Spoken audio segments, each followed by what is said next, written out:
Hello viewers, today we are joined by Mr. Anil Swarup, a distinguished retired IAS officer who has now made his mark as a distinguished author. He was not just a civil servant. Mr. Swarup has often grappled with the ethical dilemmas of a civil servant. His encounters with politicians have been numerous and revealing.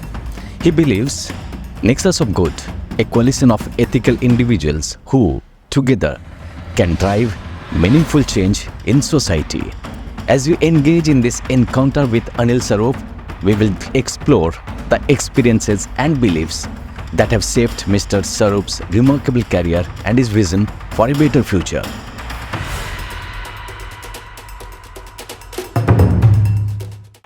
So, if I have to talk about this encounter with politicians, can I just share 3 top moments of encounter with politicians? My first encounter with politician, which I have memories of, was in my first posting as subdivisional magistrate in the subdivision of Hardoi, where I initiated National Security Act proceedings against a very powerful local MLA who got me transferred finally. Right. So that was one. The second memorable one was when I was district magistrate in Lakhimpur Kheri, where I put the district president of the ruling party behind the bars. And then because he insisted on taking out a funeral procession on a very sensitive issue that would have led to communal riots. And then in release and thereafter, the Chief Minister rewarding me as one of the best collectors, despite the fact that the person who had put behind the bars belonged to his party. And the third very memorable moment in the initial part of my career was the time that I spent with Mr. Kalyan Singh, an absolutely outstanding politician. Right. See, you were a go-to person for many of the ministries where you were chief secretaries.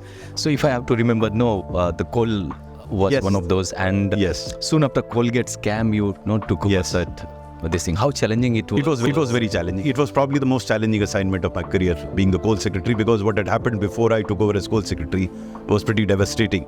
The whole coal sector was in serious turmoil. And my job was to set things right in coal sector, and by God's grace and on account of an absolutely amazing team, we could manage to sort out issues in coal.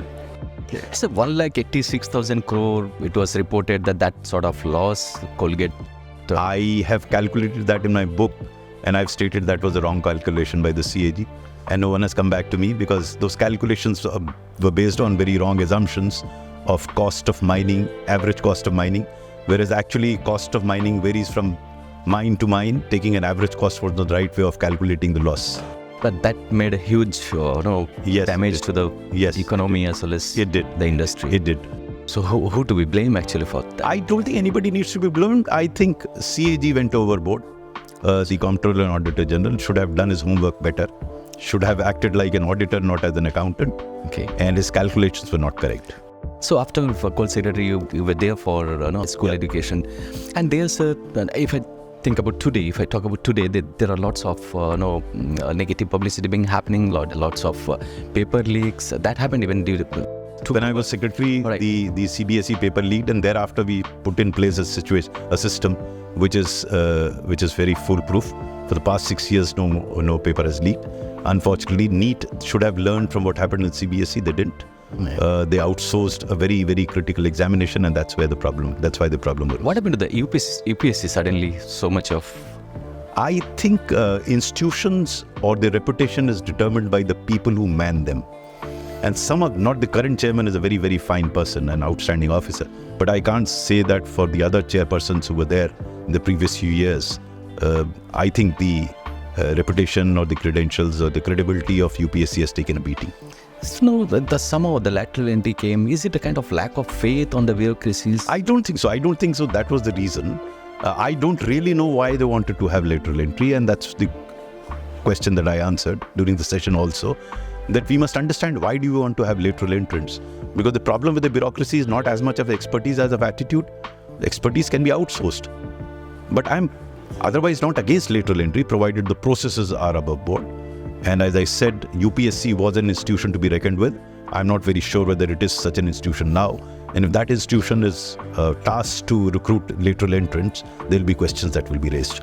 So you were talking about being honest and being accommodative. So what exactly, what are the things a bureaucrat should do? You can be honest yet be accommodating. Accommodation does not mean that you do anything against the rule or law. If you do anything against rule and law, there could be trouble for you, and others will also suffer. But it's not against the law, then you should have a positive thinking on how to help people around you and evolve systems, principles through which, if such situations come through, you are able to sort it out. So you have to be honest, but you have also to be efficient.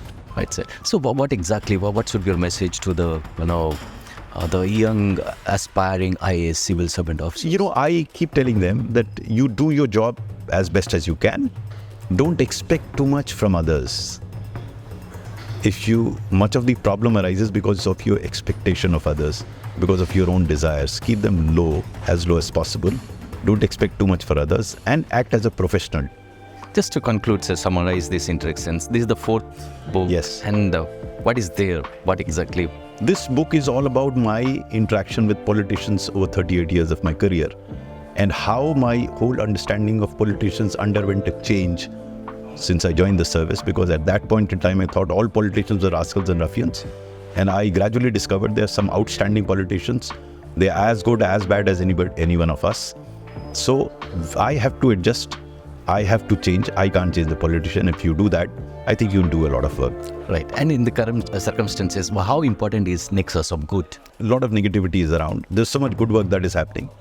As I keep saying, that we have to demonstrate that good can happen because it is happening, so as to induce others to start believing that good can happen. And good should come together and disseminate and propagate goodness. Can there be a nexus of good between politicians and bureaucrats? There is already. There's so many good politicians have good arrangement with the bureaucrats, and they're doing good work. That's how good work is happening in the society. How about your career, sir? I enjoyed my relationship with the politicians. So if I have to summarize your career in one sentence as a bureaucrat? I enjoyed every moment of my existence as a civil servant. Thank you so much, sir. Great talking to you. Thank you. And wish you a grand success of this book as Thank well. you. Sir. Hello friends. If you enjoyed watching this video, please like, comment, share and subscribe to our channel for more awesome content.